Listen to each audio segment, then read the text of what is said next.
जय जिनेन्द्र। हमारा डॉमर सार जीव कांड चल रहा है। इसका 334वीं गाथा। तो 334वीं गाथा में सूत्र के संदर्भ में चर्चा की है, सूत्र का निबंध बताया है। तो इसलिए इसके पश्चात बाद में सूत्र क्या है, सूत्र ज्ञान और केवल ज्ञान में क्या अंतर है, 465 गाथा उसमें बताया कि सूत्र ज्ञान और केवल ज्ञान में प्रत्यक्ष परोक्षी दृष्टि से अंतर है, पर ज्ञान दोनों तो समान होता है। और उसके पश्चात जो गाथाएं आई हैं जो हमारे कोर्स में है, तो उनमें फिर 369 में एक चीज आ रही है, और उसके बाद 465 से जो गाथाएं आई हैं, 7-8 गाथाएं हैं, उनमें सूत्र के बारे में पूरा द्वादशांश सूत्र के बारे में चर्चा और नाम सब चीजें आई हैं। इस तरह से हमारे 465 तक है, जो आप रीडिंग कर लेना, उसमें एक्सप्लेनेशन का बहुत ज्यादा नहीं है 465 गाथा तक। अब 465 गाथा से हम संयम मारना अधिकार है, तो हम वहां से लेंगे। अब संयम मारना अधिकार, देखो इन सब में संयम मारना गाथा और गाथा का अर्थ जो विशेष बात बताई है वो तो दीदी ने बता दी है। और यहाँ पे देखिए कि जहाँ तो हमें जीवों के बारे में बता रहे थे, यहाँ जीव ऐसे होते हैं, यहाँ जीव ऐसे होते हैं, ऐसे जीव ऐसे होते हैं। अब हमें संयम की बात बताने लगे, हमें धारण करने की बात बताने लगे कि आपको संयम धारण करना चाहिए, गृहस्थान की चर्चा आ रही है। तो इसमें क्या बता रहे हैं हमारे लिए कि जो हमें इतने जो भाव बताए उन्होंने, उस भाव में जो मनुष्य भाव मिला है वो मनुष्य भाव बहुत कीमती है। तो मनुष्य भाव की दुर्लभता बता दी कि कितना पहले एक इंद्रिय से 2 इंद्रिय आना, 2 इंद्रिय आना, 4 पंचेंद्रिय में आना बहुत दुर्लभ है, पंचेंद्रिय से सैनी में आना दुर्लभ है, सैनी में मनुष्य भाव और दुर्लभ है। अब जो दुर्लभ मनुष्य भाव मिला है, उस मनुष्य भाव में ही आप संयम धारण कर सकते हो। संयम की दुर्लभता आपकी चारों रतियों में नहीं है, मनुष्य भाव छोटे 3 रतियों में नहीं है, और मनुष्य भाव में भी, स्त्री भाव में भी सीमित संयम धारण कर सकती हो। पुरुष भाव में ही आप पूरा संयम धारण कर सकते हो, जो मोक्ष में जाने लायक है। मोक्ष का मार्ग स्त्री भाव में आरंभ हो जाएगा, तो सम्यक दर्शन का आरंभ त्रियंच में भी हो जाता है, नरक में भी हो जाता है, 5 बार वो स्थान हो जाता है। पर जो संयम मोक्ष मार्ग है वो आपको मनुष्यवृत्ति में ही मिलेगा। तो वो संयम कैसे धारण करना, क्या है संयम का स्थान, क्या है स्थिति, क्या है, मेन उद्देश्य तो वो है ना उन्हें बताना। तो संयम अधिकार में पूरा वो संयम का स्वरूप बताया गया है।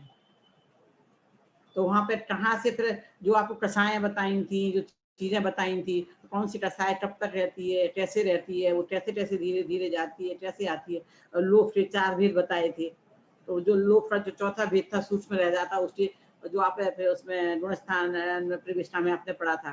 तो ये जब बादल ट्रस्टी, सूक्ष्म ट्रस्टी, इनको जब नाश धीरे धीरे कमजोर होती जाती हैं, तो उसको सूक्ष्म ट्रस्टी और बादल ट्रस्टी नाम दिए हुए हैं। तो गुणस्थान प्रतिष्ठा में से आप इसी डिटेल देख लेना, आपको ज्यादा जानना हो तो उसकी यहाँ पे चर्चा है इसमें। तो इस तरह से संयम अधिकार में जो 465 से लेके 470 तक आपकी कहाँ तक है, 475 तक, हाँ, तो 475 तक ये पूरी इसी की चर्चा है ना। अब फिर हम 489 पर आ जाते हैं।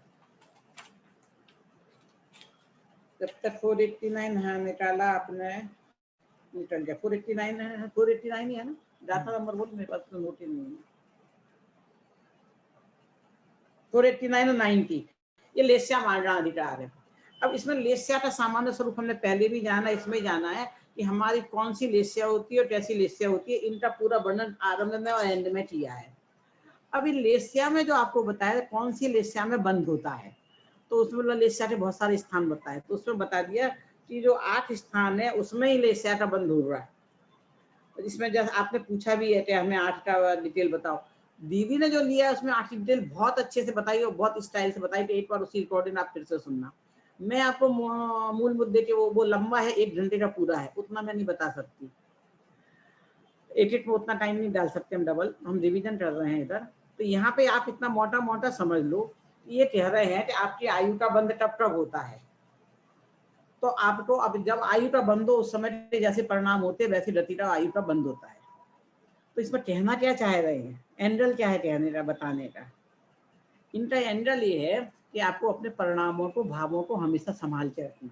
हम सोचते हैं हमें वो 8 स्थान पता चल जाए, तो जब हमारा आयु का बंध हो रहा है उस समय हम परिणाम संभाल लें, अब वो इसमें टब आयु का बंद होता है, उस दृष्टि से इसमें बता दिया, पर मैं आपको दूसरा एंगल बताती हूँ। इन्होंने ये कहा है आपको पूरे टाइम अपने परिणाम संभालना है, कभी भी आपका आ सकता है, और इन 8 टालों में नहीं आए तो अंतिम समय में तो आते ही आता है, अंतिम समय में संभालना है। और लास्ट में एक भी बता दिया, दीदी ने थोड़ा एक्स्ट्रा भी बताया था, आपको ध्यान हो कि भाई आपको पता नहीं आपका कब आएगा, है ना। अब मान लो यदि आपकी आयु 60 साल है, 70 साल है, जो आप जैसे उसने सोचा मेरी आयु 60 साल है, अब मैं नहीं सोच सकती मेरी आयु 60 साल है, क्यों, तो मैं 60 से तो हो गई ना, अब मुझे अपने 60 से ऊपर की आयु माननी पड़ेगी ना, तो जो 65 का वो 65 से ऊपर की मानेगा, जो 70 का 70 के ऊपर की, जो 50 का 50 के ऊपर की, ऐसे माने। तो मान लो आपने, अच्छा मैंने अपनी मान ली कि मेरी 70 की आयु 70 से ज्यादा नहीं रहने वाली है, फिर मैंने कैलकुलेशन फैलाया, एक तो मिनटों सेकेंडों का नहीं फैला सकती मैं फिर, और फिर कैलकुलेशन फैलाने में हम अंदर जो है ना गर्भ के 9 महीने भूल जाएंगे, तो सारा कैलकुलेशन बिगड़ जाएगा, उस कैलकुलेशन में 9 महीने आते हैं ना। अब जब मैं 70 साल की जूंगी तब वो 8वां कब आएगा, तो अब हमें इसका तात्पर्य कहने का ये है कि आपका आयु बंद कभी भी हो सकता है, आपको हमें आपके भावों के अनुसार आपका आयु बंद होता है, इसलिए आपको अपने भावों को, परिणामों को हमेशा हमेशा सावधान रहना है, कभी भी आपका आ सकता है। चलो अब मैं वैसे तो नहीं कहती, अभी कह सकती हूँ कोरोना काल में कभी कभी कोविड ऐसा आ जाता है किसी को जिसके बाद आयु 4-5 दिन 8-10 महीने, मतलब 13 दिन 14 दिन, इससे ज्यादा नहीं जीता है, चला जाता है। अब बहुत से लोग ठीक हो रहे हैं तो नहीं, शुरू शुरू में तो ऐसी डर था ना, जैसे कोरोना हुआ वो गया, वो बचेगा ही नहीं बस, है ना। तो अब जो जितना है उस, अब वो ये मान ले कि मैं तो बस अब 1 साल की मेरी आयु है, जब तक मैं घर में बंद हूँ तब तक तो मैं सुरक्षित हूँ, जो जब मैंने घर से बाहर पैर निकाला और तब मुझे कोविड ने आ घेरा, और तब मेरे 4 दिन बचेंगे, पता नहीं। अरे आपने पैर नहीं निकाला, आपके घर वालों ने निकाल दिया, तो भी आपके 4 दिन रह जाएंगे, अब वो 4 दिन कब आने वाले पता नहीं है ना। तो अब मेरी आयु का बंद, तो अब मुझे परिणाम अभी से अच्छे रखने पड़ेंगे, अभी अभी तक तो जो हो गया सो हो गया। तो वो कह रहे हैं कि देखो जितना 8 साल आती है ना, आप चिंता मत करो, 8वें में नहीं हुआ तो कोई बात नहीं, सही है, अंतिम समय में हो जाएगा, अभी भी कभी भी हो सकता है, तो आप अभी अपने परिणाम सुधार लो। अरे कहीं पे भी आपको छूट नहीं दी है, आपको मैं तो 70 साल का हो गया, मेरा तो आयु बंद हो गया होगा, मैं क्या करूं, अरे तेरे को क्या पता, और अधिकतर तो अंतिम समय में ही होता है, तो अंतिम समय में भी अपने परिणाम सुधार। तो अंतिम समय में परिणाम कैसे सुधरेंगे, माइंड सेट, जिस चीज के लिए आपका माइंड सेट हो रहा, भाव और वैसे जाएंगे। तो अपना माइंड सेट करो, अभी से कर सकते हो आप चीजें। तो ये पूरा जो उठा पटक चीजें आपको बता रहे हैं 8वें में आयु इतनी इतने, वो गिनती में आप इसमें लिखा है, ओपन में आएगा, दे देना। आपको समझना क्या है कि आपके जो परिणाम बार बार इधर उधर उल्टे सीधे भाव जाते खराब हो रहे हैं, परिणाम और संभालो, उस भावों से निर्णय हो रही है आपकी गति। तो परिणाम आपको हमेशा सुधार कर ही रखना है। अब एक और दूसरी चीज है, मैं आपको पूरे इसका सार बता दे रही हूँ, आप रीडिंग कर लें, आप घर में 5-5 जने समरी तैयार करके लाएं और एक्सप्लेन कर लें, कि फिर इसके बाद जो गाथाएं आ रही हैं वो भव परावर्तन की उसकी आ रही हैं। तो ये 5 भव परावर्तन और ये परिवर्तन क्यों बताए जा रहे हैं आपको, परावर्तन आपको करना इसलिए, करवाना इसलिए।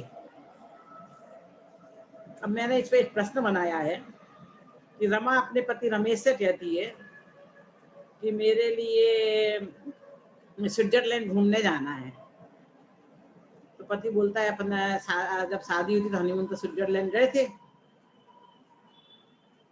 तो बोले अब रहे हुए 30 साल हो गए, भूल गई मैं कहाँ क्या था, 30 साल में तो दुनिया बदल जाती है, अब एक बार फिर से जाना है। तो उसका पति जवाब देता है क्या, भव परावर्तन के हिसाब से, भाई साहब, बहन जी, जो भी कहना हो, बहन जी नहीं कहेंगे, भाई साहब नहीं कहेंगे, डार्लिंग कह दीजिए, जो भी कहना है जिसको, कि देखो अपन एक बार घूम आए हैं, तो मैं बता दिया, भूल गई ना, तो दूसरी बार भी जाओगी तो फिर भूल जाओगी, क्यों, कि अभी अपन ने पढ़ा है ना, हम जो हस्बैंड वाइफ मान लीजिए, दोनों हस्बैंड वाइफ अपने परमाणु ऑनर्स में है, कि अपन ने पढ़ा है ना, तो हमने ऐसे कौन सा स्थान है जहां हमने जन्म नहीं लिया है, ऐसा कौन सा स्थान नहीं घूमे हैं पर हम भूल गए, इसलिए हमें याद दिला रहे हैं कि भैया उधर घूमने जाने क्या फायदा, अभी आज घुमाओगे फिर 2 साल बाद फिर भूल जाओगे, फिर घुमाओगे फिर 2 साल बाद फिर भूल जाओगे। और पहले जमाने में अपन घुमाए थे 2-3 लाख में, आज जाएंगे तो कम से कम 15-20 लाख खत्म होने वाले हैं। क्यों? पहले अपन ने घूमना सस्ता था, महंगा नहीं था, और अभी हमें और आराम चाहिए पहले से ज्यादा। इतना पैसा उसमें डालेंगे क्या फायदा, जो जीवन भर कमाया पूरा डूब जाए, चला जाएगा। तो वो ये कह रहे हैं कि पंच परमार्थ बता के कह रहे हैं कि तुझे क्या देखना है, क्या घूमना है, क्या भोगना है। तुझे एक बार अमेरिका का राष्ट्रपति बनना है, तू अनेक बार बनना है, कहाँ पैदा होना है। तो जो जितने द्रव्य क्षेत्र काल भाव पंच परमार्थ जो चीज भी बताई है, तो इनमें सब में ये बताया गया है कि हर समय में, हर काल में, हर द्रव्य में, हर क्षेत्र में तो अनेकों बार उत्पन्न होकर मरा है, कोई जगह ऐसी नहीं रही है। तो मुझे देवव्रती जाना है, जा। और जो कैलकुलेशन इसे नहीं समझ में आई थी, जैसे अंत में जो पढ़ी थी, उसका भी कैलकुलेशन बता दूं। वो क्या बता रहे हैं कि हम पुण्य भाव कर रहे हैं, उस कैलकुलेशन का क्या समझा, कैलकुलेशन नहीं बताना उन्हें। वो कह रहे हैं तू पुण्य भाव कर रहा है, क्यों? देवव्रती मिलेगी, स्वर्ग में पास होगा। ऐसे स्वर्ग में तू अनेकों बार जा आया है, ऐसा नहीं पहली बार जा रहा है। और मालूम क्या है, यदि तूने अभी सम्यक दर्शन नहीं लिया, मिथ्यात्व की अवस्था में देवव्रती में चला गया, तो मालूम क्या होगा कि बाद में 18 पीरियड में मिलेगी सीधी।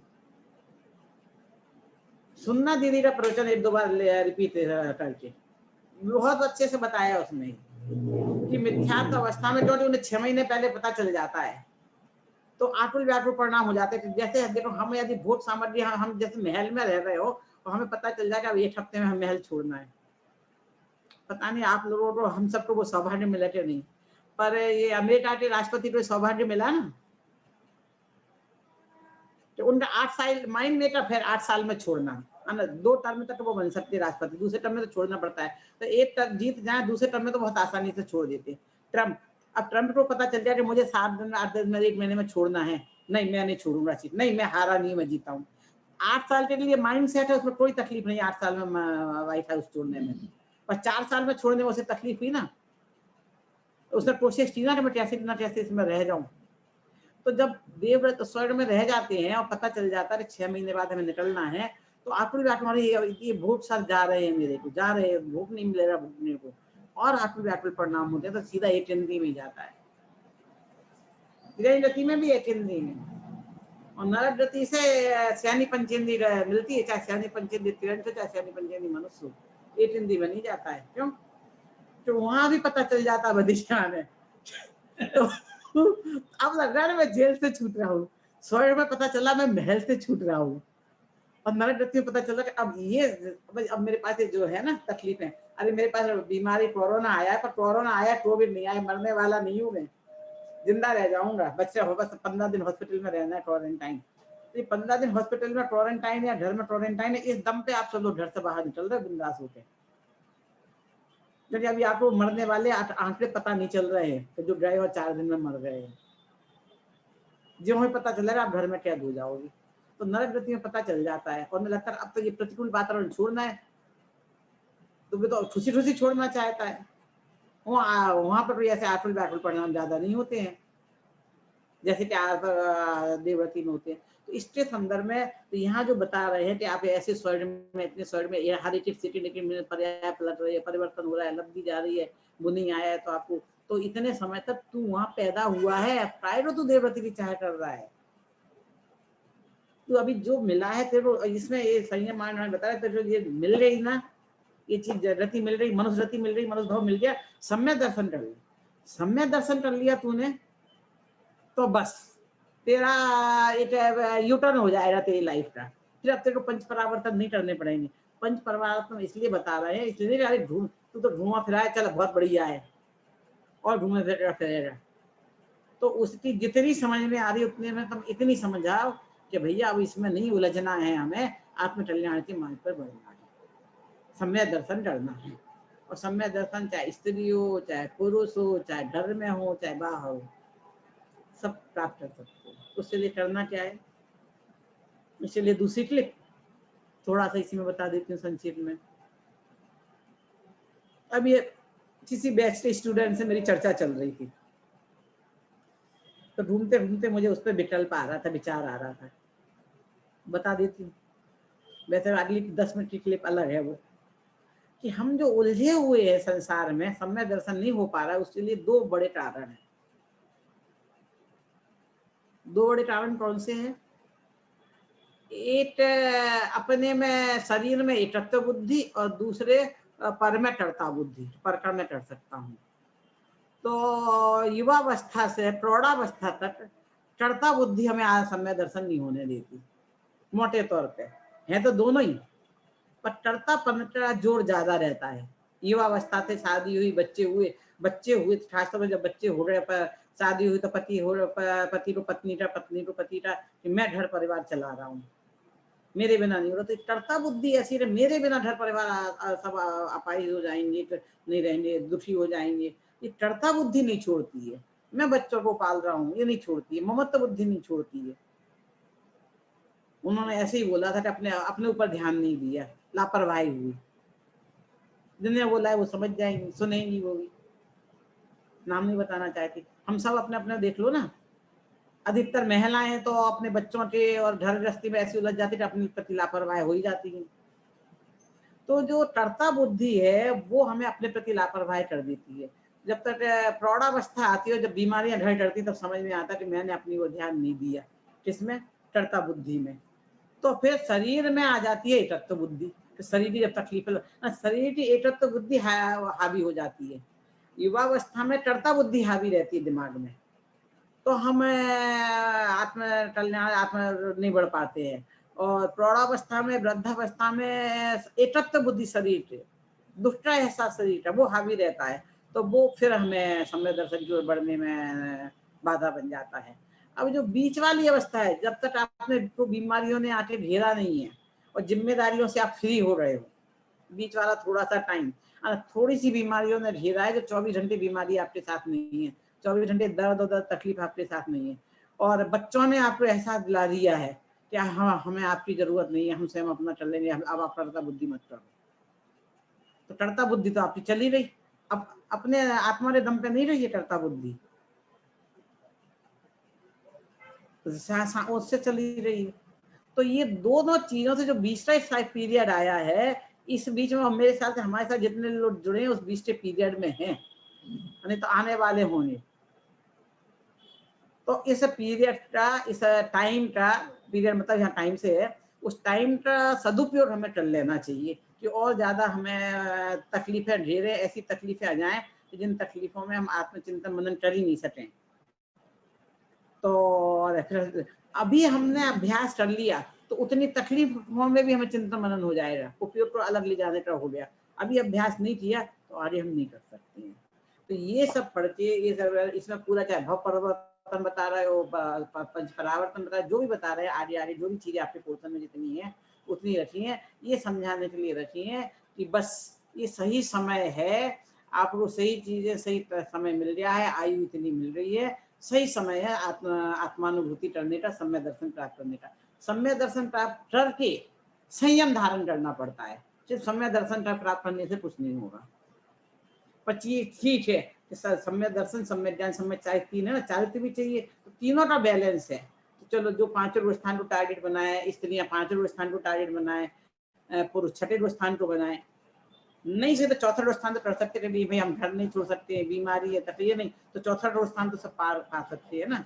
तो ये पूरा जो प्रकरण है, इसमें ये बताया गया है कि आपको आत्म कल्याण का रास्ता अभी करने का मौका आया है। यदि ये मौका चला गया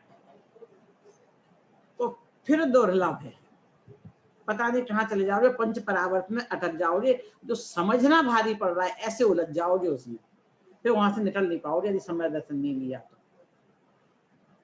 तो इस उलझन को सुलझाना है, तो इसमें भी मत उलझो, अपने आत्मा में चलेगा, बस इतना कह रहे हैं। उसके लिए सब विकल्पों को तोड़ना पड़ेगा, किसी भी टाइप के विकल्पों उन्हें तोड़ना पड़ेगा। वो विकल्प कैसे टूटते हैं, उसके लिए क्या करना है, उसके लिए ये पोर्शन आपका समाप्त हो जाएगा। उसके बाद जो हमने आनंद आनंद आनंद की सीरीज चालू की है उसमें लेंगे। ये अंतिम 5 मिनट मुझे उसी में लेने थे, पर मोटा था और मथा और दिमाग में अभी चल रही थी बात, तो मैंने कहा चलो आपको बता दूं। टफ स्टेज समझ में आ जाए। अभी तो आप ध्यान से सुनेंगे, बाद में तो बस थोड़ा सा रेस्ट लेंगे, एग्जाम होती सर। अब आपके कोई डाउट रहे हो तब तो पूछना।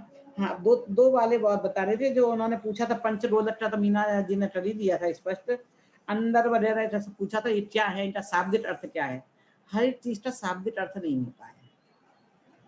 दूसरे बैच में जब आपकी कॉमन क्लास में युवरांशी जी ने पूछा था, तो जैसे मीटर का क्या है शाब्दिक अर्थ, लीटर का शाब्दिक अर्थ क्या है, बस माप है ये तो जैसे ये अंडर, कुलबी, आकाश, नाप के नाम दिए हैं उन्होंने और नाप बता दिया है ना। किलोमीटर होती है तो कपड़ों को मीटर में नापा जाता है, दूध को लीटर में नापा जाता है, दूरी और तो किलोमीटर में, फिर उसके अंदर भी मीटर वो हो जाते हैं। ये माप के प्रकार है। ये मेरा उसके लिए जवाब है। और दूसरा था कि हाँ, उन्होंने पूछा था कि जैसे ये बड़वाट नियत आग्नि जल रही है, तो एक जीव है, अनेक जीव है, और अनेक जीव ऐसे एकदम से कैसे मिल जाते हैं वो साथ में। जैसे कि बड़वाघनी हुई है, बिल्डिंग में आग लग गई, किसी को जला दिया, भस्म हो गया, तो दीदी ने ऐसे बोला था कि गुस्सा आता है तो आदमी भड़क जाता है, तो एक को गुस्सा आता है तो 10 जनों को साथ में गुस्सा आ जाता है। तो मेरे को उदाहरण ध्यान में आया था, उधर भी उन्होंने, दीदी ने भी जवाब दिया था, और दूसरा जवाब बता रही हूँ मैं कि अब ये किसान है, एक किसान गुस्सा करेगा तो कोई कुछ कर सकता है, नहीं कर सकता ना। सब मिलके आके एक साथ कर रहे हैं ना, तो जो कर रहे हैं पुण्य कर रहे हैं, पाप कर रहे हैं, वो एक साथ कर रहे हैं ना। तो जैसे हमारे में एकता होती है, वैसे उनके में भी एकता होती है, चंदी में भी सब होती है, अपनी अपनी चीजों के सब में हो जाती है।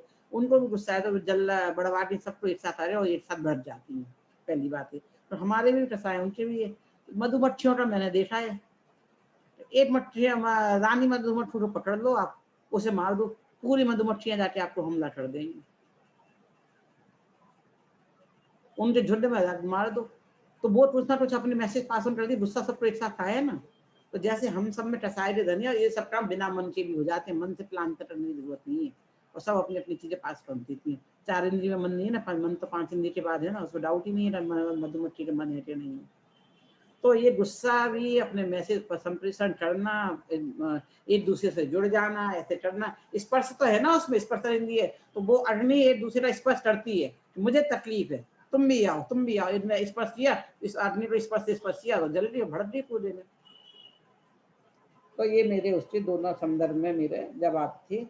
अभी मैंने मेरे हिसाब से सभी सवालों, हाँ संध्या काल रह गया। संध्या काल कहते हैं मिलन का काल, जुड़ने का काल। जैसे सुबह का काल, अर्ली मॉर्निंग, जब से मतलब दिन और रात मिलते हैं तो एक संध्या काल वो हो गया। एक संध्या काल शाम को तो संध्या काल हम बोलते हैं, सुबह को संध्या काल नहीं बोलते हैं।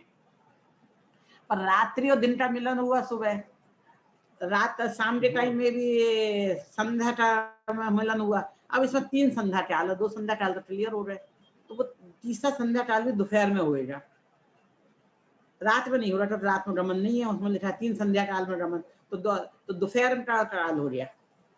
तो ऐसे जो 8-8 घड़ी के होते ना, तो उसमें ये 3 संध्या काल बता दिए। रात्रि की वहाँ चर्चा है ही नहीं है, आने जाने की चर्चा है ना, तो कहाँ गमन करते, तो रात्रि में गमन करती नहीं है। अब मेरे ख्याल से सारे सवालों के आपके जवाब आ गए।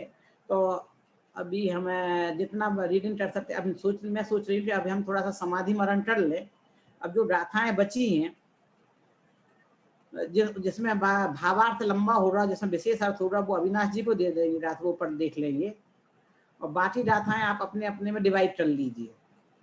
और एक क्लास में उसकी सबकी, जैसे कि सूरत बैच में कर रहे हैं, वैसे समरी बता रहे हैं, और जो जो समझे दीजिए, सुन वो बता दीजिए। उसमें कोई और, अभी तक मैंने सब पूरा पढ़ के देखते जो महत्वपूर्ण बातें थी, और जो उसमें जो एंगल दिए हैं, अब मैं चाहती तो आप जो गाथाएं सुने पढ़े, उसमें से आप लोग भी ऐसे एंगल निकालें कि ये पढ़ के मुझे ये चीज समझ में आई कि ये मेरे को पंचपरावर्तन समझते मेरे को लगा रही, अब मेरा ये भाव आ गया, अब मुझे तो करना है, अब मुझे नहीं मालूम।